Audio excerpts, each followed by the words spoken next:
The topics and opinions expressed in the following show are solely those of the hosts and their guests and not those of W4CY Radio, its employees, or affiliates. We make no recommendations or endorsements for radio show programs, services, or products mentioned on air or on our web. No liability, explicit or implied, shall be extended to W4CY Radio or its employees or affiliates. Any questions or comments should be directed to those show hosts. Thank you for choosing W4CY Radio.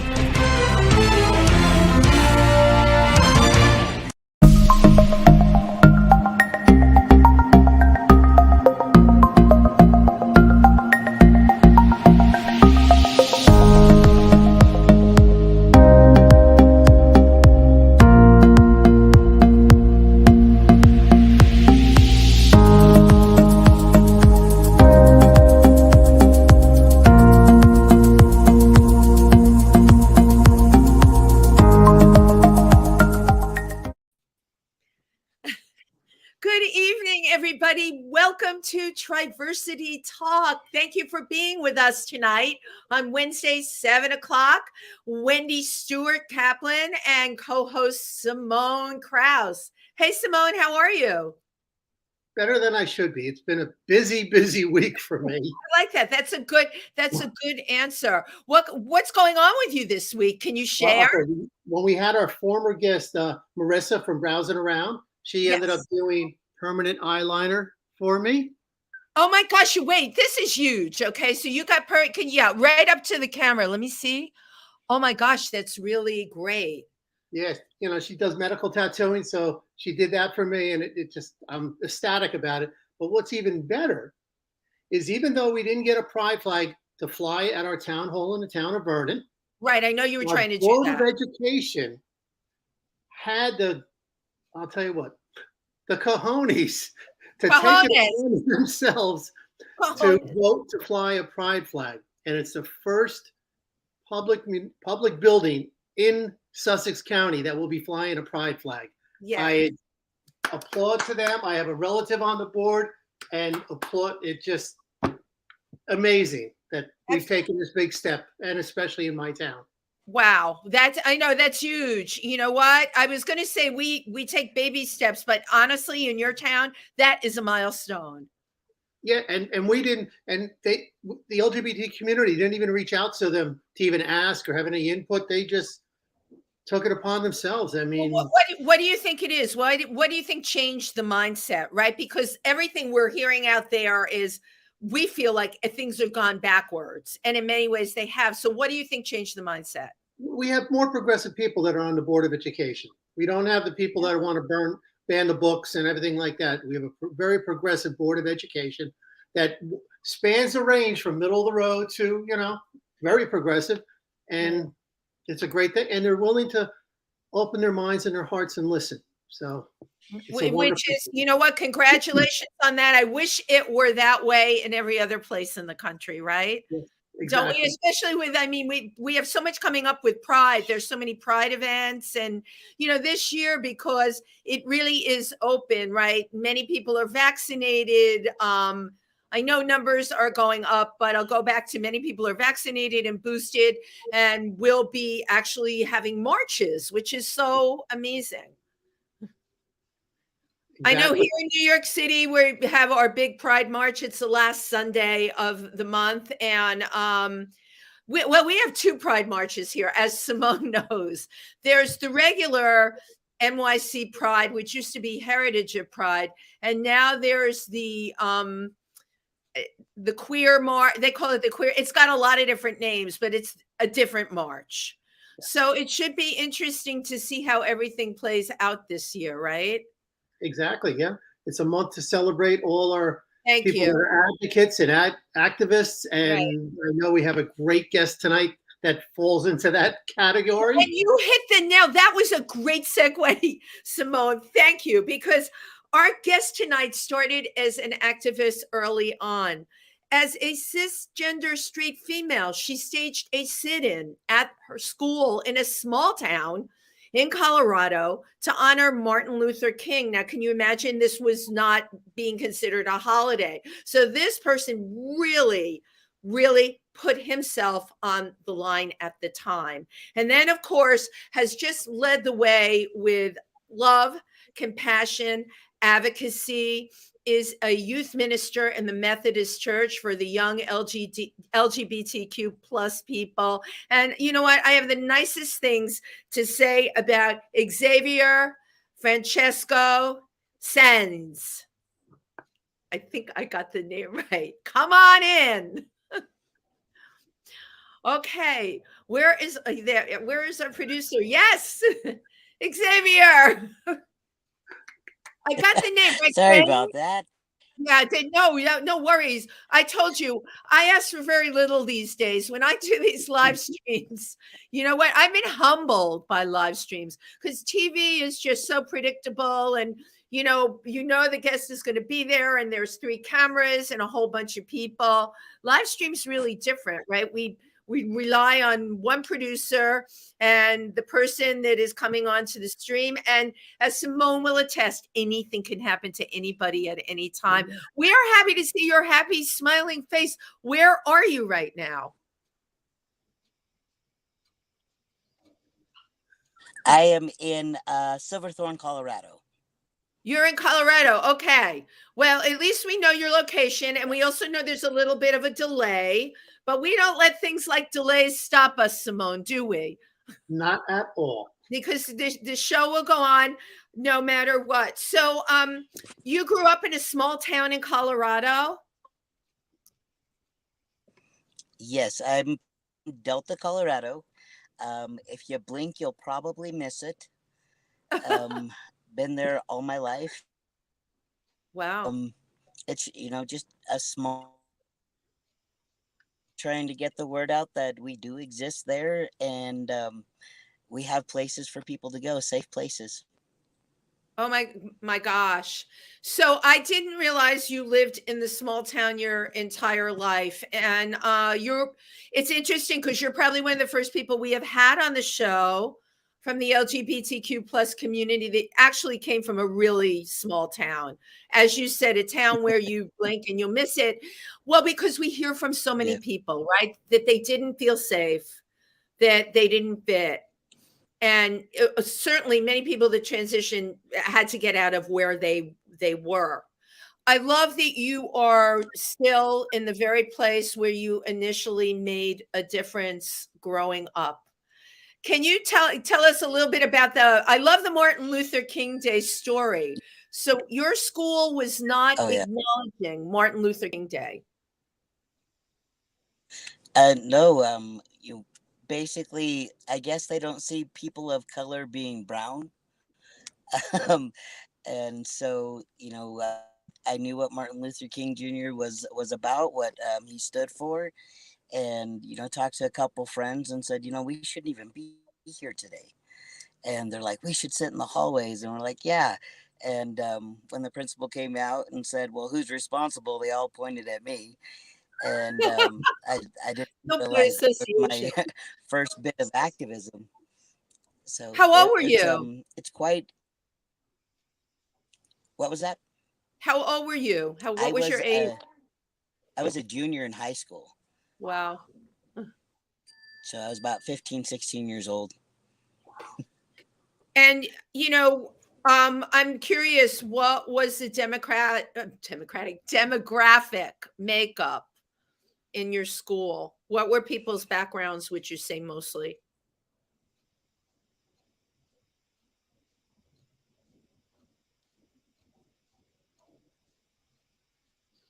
Well, Xavier's going to come back to us, I'm sure, any minute now. It really looks kind of hot in the car. It is interesting to me, Simone, that, coming from a small town, because you came from New Jersey, I came from the Bronx. And even in Jersey, we say Sussex is kind of small. But, it's not nearly as small as this. No, we're 20 some more thousand people, which would be a big town out in Colorado. Right. Oh, there he is. There you go. Xavier, so you were a junior in high school, and and I was asking you, like, what was the demographic in your high school? Primarily white. There were a lot of Hispanics. But that was about it. That's what I grew up with. Right. My mom was growing up there. Hispanics couldn't cross the train tracks after dark, and couldn't go swimming unless it was Sunday, because that's when they cleaned the pool. And that Wow. You're just blowing me away by what you're telling me. And I can only imagine that there's other places that are also like that. Wow. Absolutely incredible. Really incredible. These are the things that everyone really needs to hear. No, I totally. That's why I said, we never had anybody from a small town that's still living in a small town, because to your point, Simone, this is the reason that people leave places like that. Exactly. They leave Milford, they leave Sussex County Yeah. because of the way it is. Yes, absolutely. How are we doing there, Xavier? You're back with us. No, I've got all these bars. Doesn't bars, but no goodness for some reason. Right. Okay. Well, at least you have some bars going on. We have to work with whatever bars you have there. So when you left high school, I'm sure you had made quite a mark as an activist in your town. Were you worried More than about? I think. Were you worried about being bullied? Sometimes.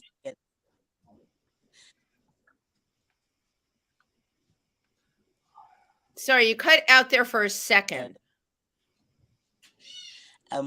Yeah, you worry about being bullied, but it's just what you have to do.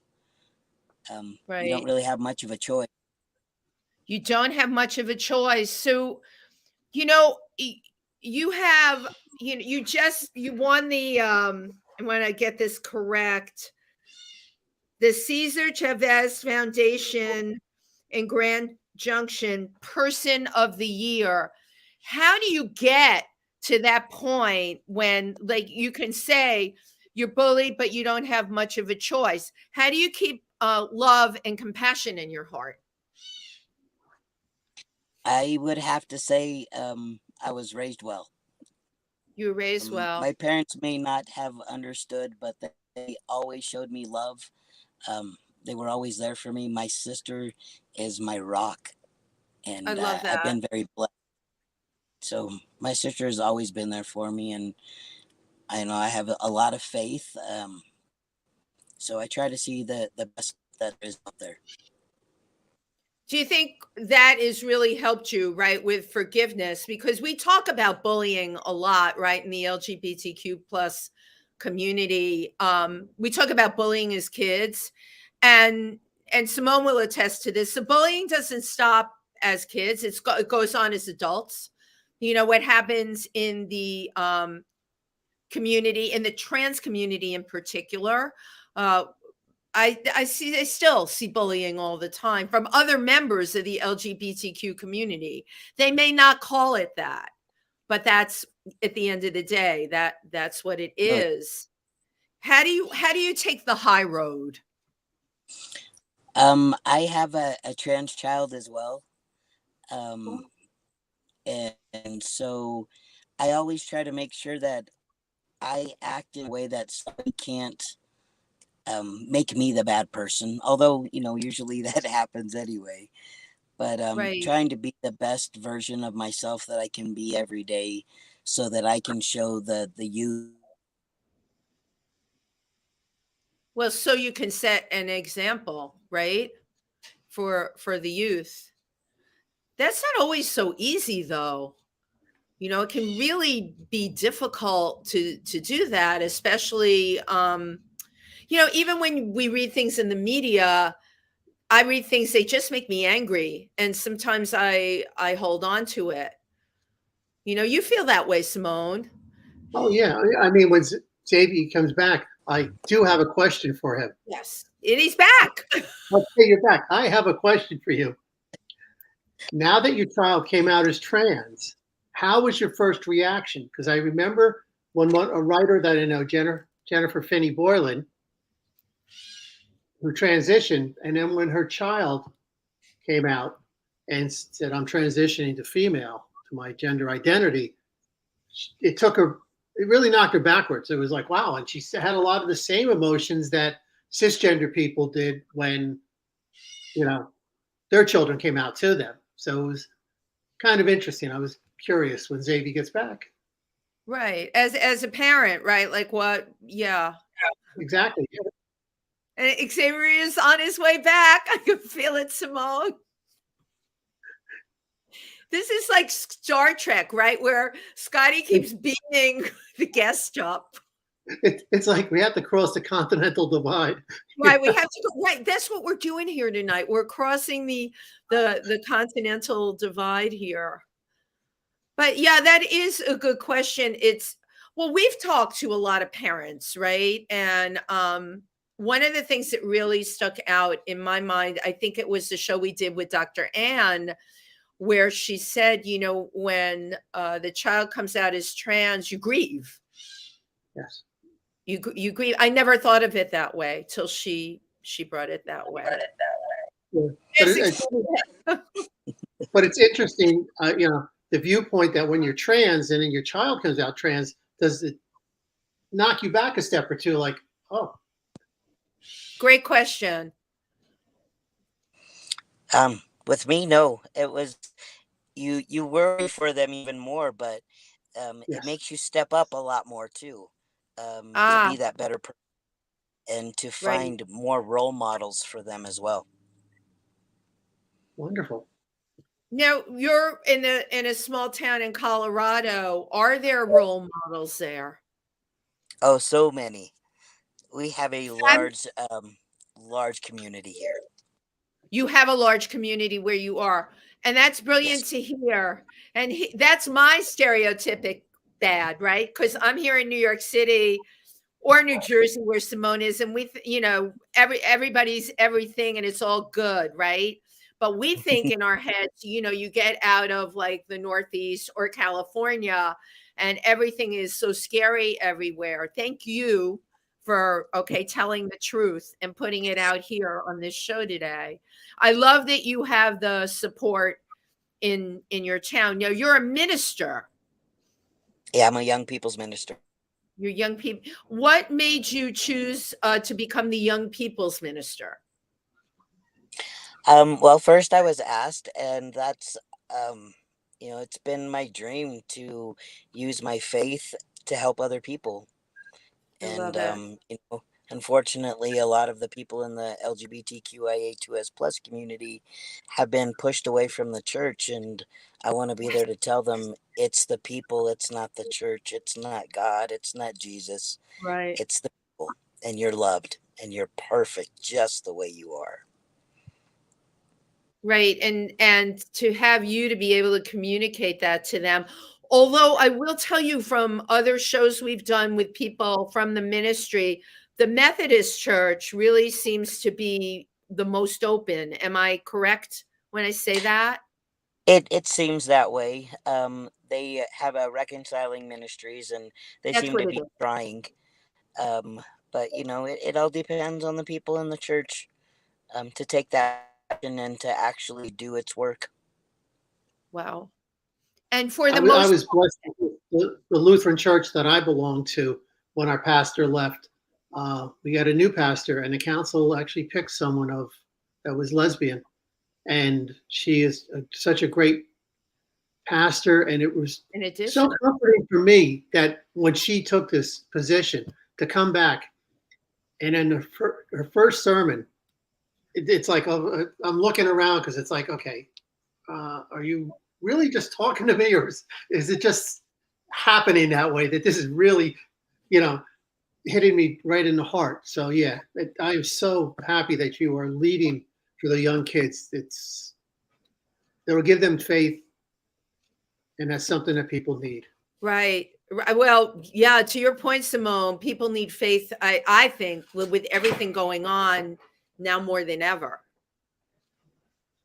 All right. I was talking about this with somebody today that I had on the other show that went through a tragic accident, and she's a speaker. And what she does is she's singer, speaker. She lifts people up.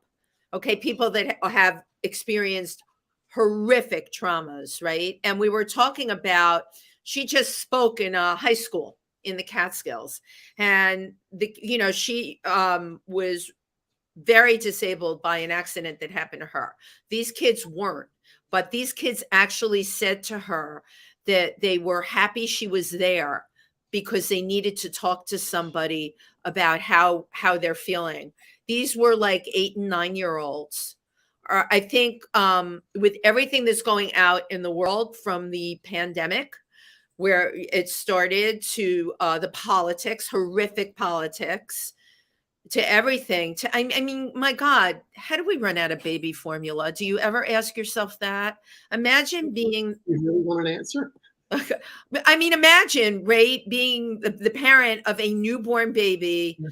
My daughter couldn't take regular formula. We had to buy this really special stuff. It was called Nutramigen, and it was expensive and it was hard to get. And there was one place that carried it. Anything else was horrible for her, the pain. So now you have parents with newborn babies and they can't get baby formula. How could this be in the United States of America? Well, the previous administration changed the NAFTA agreement so that you couldn't import any baby formula from Mexico or Canada. So that's, and we didn't increase our production facilities. So when one of them went down because of some impure product, we didn't have a backup. We had no backup to change the NAFTA agreement. And it wasn't so simple. It was just saying, oh, we're going to now import it. So. And I mean, look what happens, So I think when we talk about reconciling ministries and church, I think the churches, really, certain churches that I know we can count on to be there, especially for the youth, 100%, because these are very, very uncertain times. I mean, Yes. You turn on the TV, and which is something I had to stop doing, because just when you think it can't get any more bizarre or worse, it does. I was just talking about this today with someone saying, I actually think it was when the Fukushima earthquake hit, it shifted us over a half a dimension. So it's like, what's going on? I know it's right, because you can't believe all the things that are going on out there right now. Exactly. I had a Tai Chi instructor who told me, may you live in interesting times. Yeah, well, wow. That's really absolutely the least of it, that we live in interesting times. Well, we hope Xavier is okay, but I'm just going to go on with faith and the news, because that seems to be where we're going. So, well, some of the things, because I look at a lot of our community is not very religious, and I understand it. Am I super religious even though I go back to church? Not really, more spiritual. I do tend to gain something out of it, more personal. Tell me what it is so I'm super spiritual, but I don't go to church. I don't go to synagogue. I don't go to a house of worship. So tell me what it is, what you feel when you go to a house of worship, because I've never experienced or connected to it. You know what I like? I like my church. It's kind of small. It has a lot of wood. Kind of reminds me of some sort of Viking, church or something. Wait, hold up right there. You like your church because it's small and it has a lot of wood in it. It's very, very Nordic, Right. It kind of looks at, when I die, I'm going to Valhalla type of thing. But it's more of a spiritual, meditative, and I like the ceremony, and I like what I get out of it, and I like the calmness that it brings me, and my self-reflection internally, looking at myself. It's healing for me. It is healing. Is it the structure? Okay, so I'm going to ask a trick question, Simone. Is it the structure itself? I mean, I'm laughing about the wood, but I totally got what you said. Is it walking into that quiet? For lack of a better word, it's your safe space. Yeah, yes, I like the structure, and I like the ceremony and the way it goes, and the same way as when I would walk in a martial arts dojo. You just kind of center yourself because you know what's at hand. Maybe like if you go for a walk in the woods and you do this like forest bathing and just soak Green in nature, you know? It's Right. the same type of feeling. Right. You know what? It's like spiritual church bathing. That's what you made me think of. What Yeah. about the people that are someone like I've always shied away from organized religion per se because for me, and this is again just my opinion, it's a hypocrisy that is often found in religion. I mean, I'm going to bring up the elephant in the room, but the children that were just shot in Texas. And, you go on social media and you see, I cannot stand this phrase anymore, thoughts and prayers.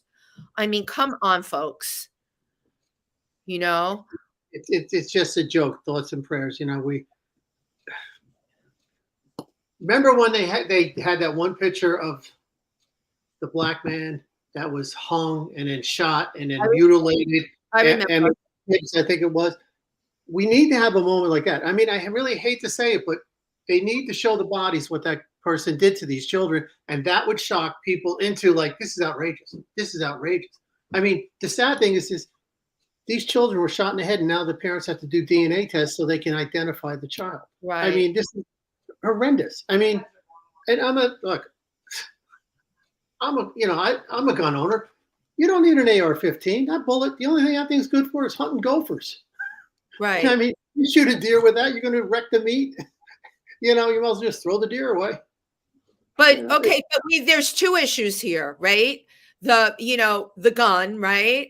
And this person didn't have any history as far as we know, but in the preliminary, this is what's scary to me. No history of mental illness. And there's been a lot of that lately. I think the story that you knew about me that made national news was our famous voice teacher who taught everybody on Broadway, Barbara Goostern, walking out of her building, a girl that looked totally normal, shoving her to the ground. I thought initially to get a cab, shoves her to the ground, sees that Barbara's laying there bleeding and takes off. And actually was only a block away when the ambulance came and didn't come back. So I say to you, these are people, Simone, with no history of mental illness. So to your point, you're saying you got to show America the pictures, but Right. Will that even matter? People are desensitized. I'm going to go to the trans thing. You have states right now that not only are banning the trans youth from any, blockers and hormones, but they now want to bring it up to the age of 26, saying a young adult's brain isn't fully formed at 26. Well, if you can't take hormones until 26, why should you be allowed to buy a gun, drive, smoke cigarettes, drink? It's ridiculous. But we do know they're using the age of 26 as it's bull, I know that. I mean, it's just to get around it, but it's just, the country, we're lost. Right. And until we take to the streets about this, it's never going to stop. I tell you, I'm listening to what you're saying about take to the streets. And, I came out of the 60s, 70s. I'm very much a takes to the streets kind of person. But I really feel that the world has changed so much that I don't know if that is enough to do anything anymore. I really don't. To your point, show people pictures of what the results of shooting children actually are. And yet I have to say to myself, are we so desensitized that there's no connection to it? Is there no Case in point, okay? Oh my God, we're all over the map tonight, but that's why I love doing a show with you. I'm going to bring up the Ukraine, and you're probably thinking, what does the Ukraine have to do with any of this? And I'm going to tell you a lot, and I'm going to tell you why. Some of the pictures that came out of there, I saw cities that look like New York City, Jersey City, with the high rises that, go along the water there, identical. Right? With blown out windows, streets in rubble, and everything else. And I said to a couple of my friends, I'm like, I think what blew me away the most was those streets look like streets that I could have walked on anywhere. And they said, well, what do you mean? It's a different place. I said, it looks exactly like here. Exactly like here. Historical buildings, high-rise buildings, turned to rubble. All right. Cars like blown up. How could that not have reached people? How can that not me? And I just really feel it's, Simone, it's an image and it's out there. It didn't happen to them. The images that are sticking in people's heads are the ones where they're showing someone actually getting killed. They're showing the bodies being dumped, mass graves. Right. That's connecting to people like, wow. Wow, this really happened. You know, I mean, you know,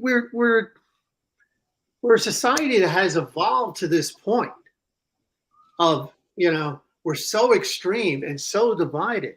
Right. You know, and it didn't happen overnight. It's a course of time, and it's got to play itself out. You have another 2 or 3 years of this till this plays out, and we know which way we're going. But once it plays out, then where are we? Like, I can't even look. Okay. And let's just, to keep it interesting, like it was already a mess and going downhill. And then all of a sudden this viruses have been around forever. You know that as well as I do. And SARS has been around forever. And chicken, I was going to call it chicken fever, but you know, the bird flu, there were so many of them. Legionnaires virus. Why now, Simone? Why all of a sudden do we get something so unleashed? And, you know, for some of our friends in Milford, Pennsylvania, that just think that it's connected to politics, it is something that is happening all over the world. We didn't just make it up in the United States of America. The pandemic is a very real thing, and it's anywhere you go. How the hell did this happen on top of everything else? You know, what happened? It was due to happen, a pandemic. It was due to happen. Right. It was the way we handled it that we had too many people that didn't want to get the vaccine and wanted to get the vaccine. Could you imagine when smallpox was running rampant, right, when they finally got in a vaccine, or polio, and people saying, I'm not getting that. And it would have just kept going. We'd still be dealing with smallpox. Right. You know, get the shots. Let's just kill this thing, bury the thing away. Right. And that's the only way it's going to happen. And governments around the world did not take the proper action for this. Nor did we have the capabilities to produce enough vaccines for how many billion people in the world. And you are right. Thank you for saying around the world. And I hope whoever is listening, they understand this is a world problem. Okay. Not a let's go Brandon problem. It's a world problem. And you're 100% right. I point the finger at governments around the world. I mean, how naive could anyone be? I've spent time in African countries, you know, near Ebola, malaria, typhoid, things that we don't have here. And when there was first talk of this virus, December of 2019, that December, right? There was whisperings, and then we roll into January of 2020, and the whisperings get louder. You have to wonder what has changed in society, in the world, that nobody jumped on that like immediately. What is wrong with people?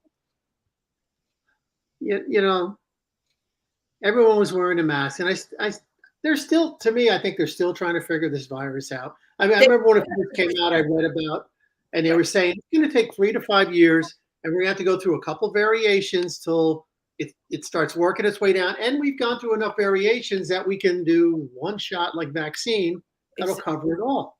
Exactly. But wearing the mask, just having concern for a neighbor. I mean, I'm immune compromised.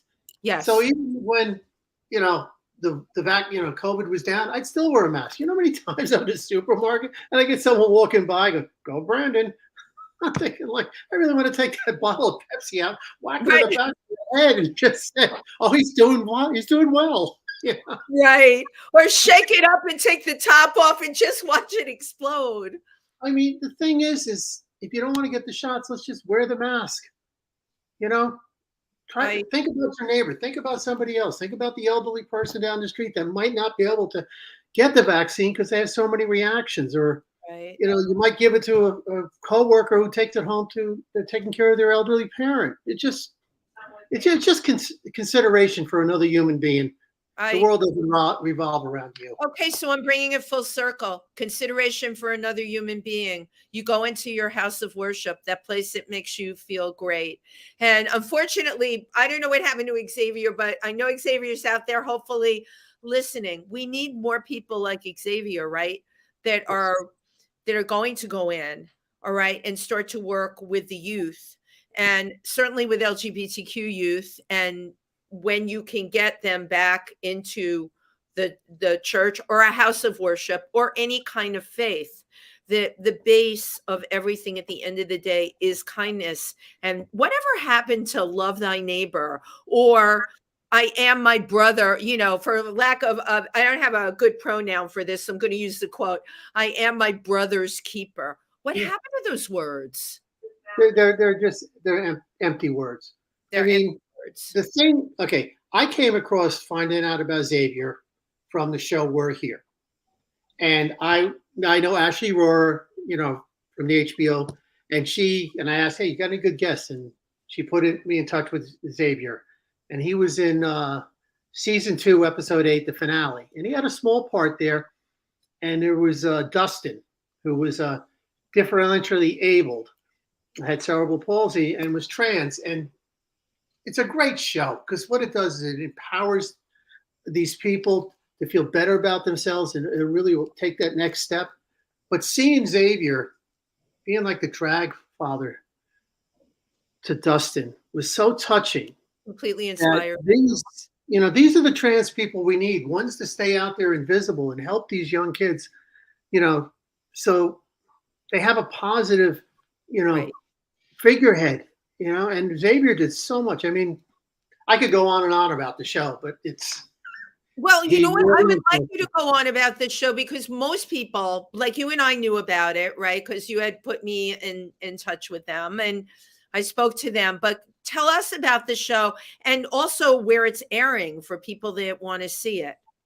Well, it's on HBO Max, and it's 3 drag queens that go to different towns, and they empower, different non-binary, transgender youth, people that are having a rough time. And they come out empowered and feeling better about themselves and know that they can now do something. And now I'm going to go back to the episode Xavier was in at the very end. There was this one. Because we don't have Xavier, but we have the episode. We could talk about the episode. Why not? Yeah, it was Taylor at the very end, and he played an androgynous character, even though he was a trans male. But at the very end, he was leaning over the fence talking to this young, probably about a 10, 11-year-old boy. And that kid was so excited and so empowered to see what was just shown in front of him. That child will now have a positive experience in his head.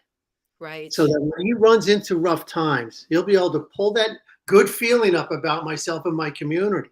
Right. And it was Taylor, he gave that to him, like just doing drag.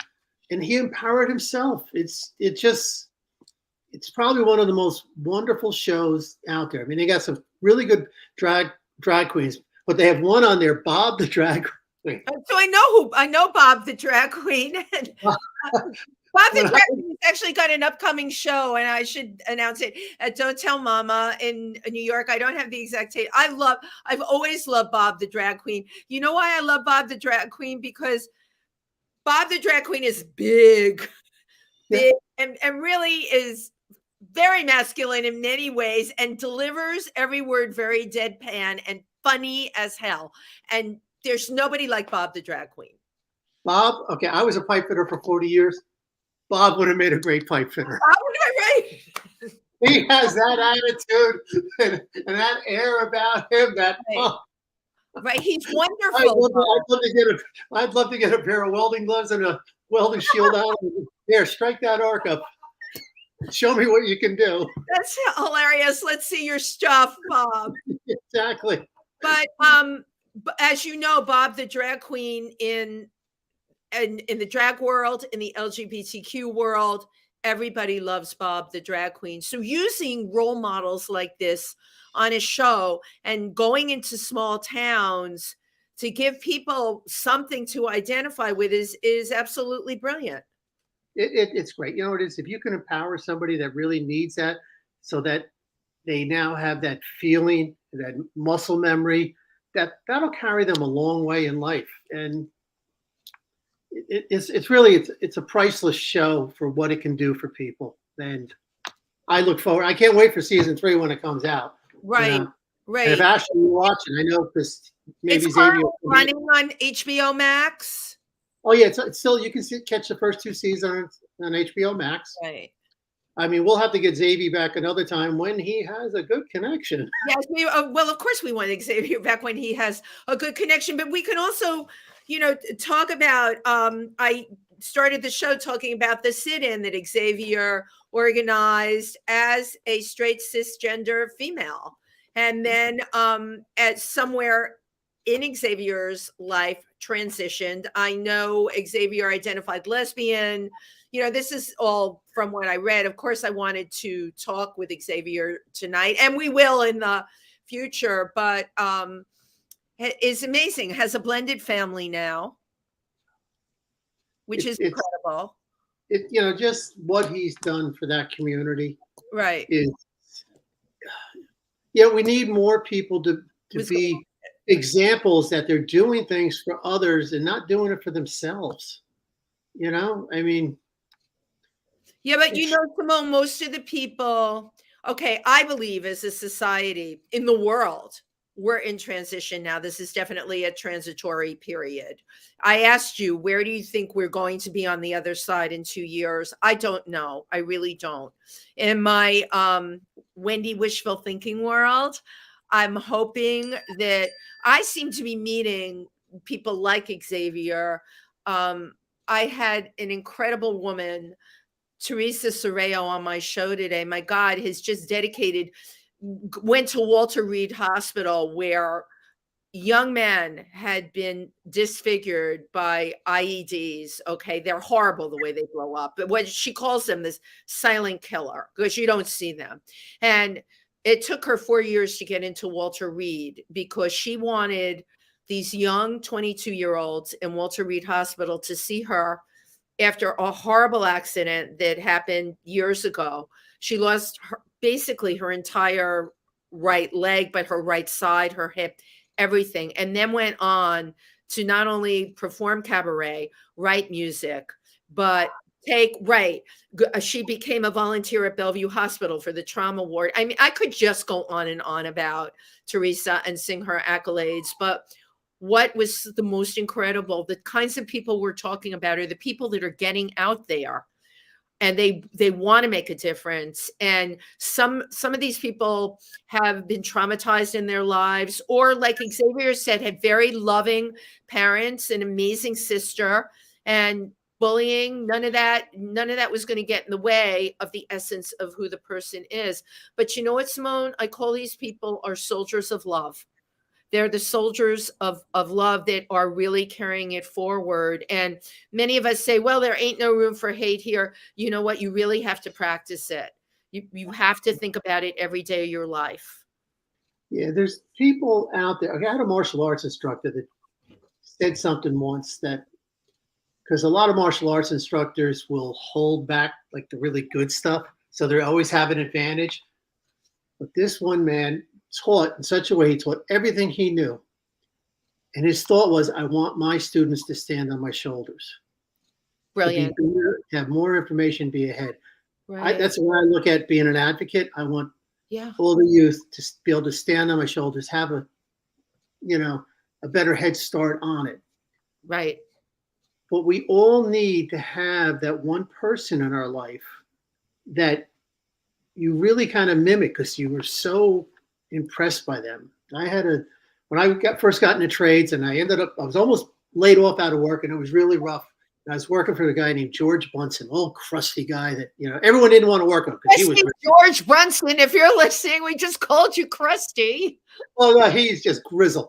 He's passed on, but he treated me like I was his own child. Taught me things, and I admired the way he handles it. His word was his bond.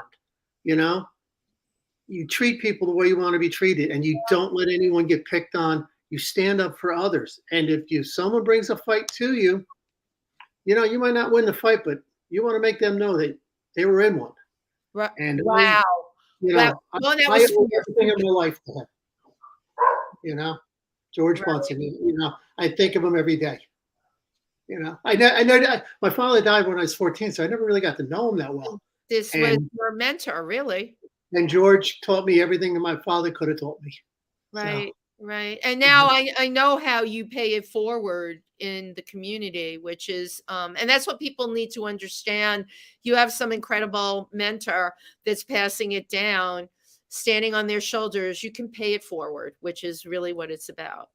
If you could teach these little things to everybody, they don't have to listen exactly, but eventually that light bulb goes off down the road. Yeah.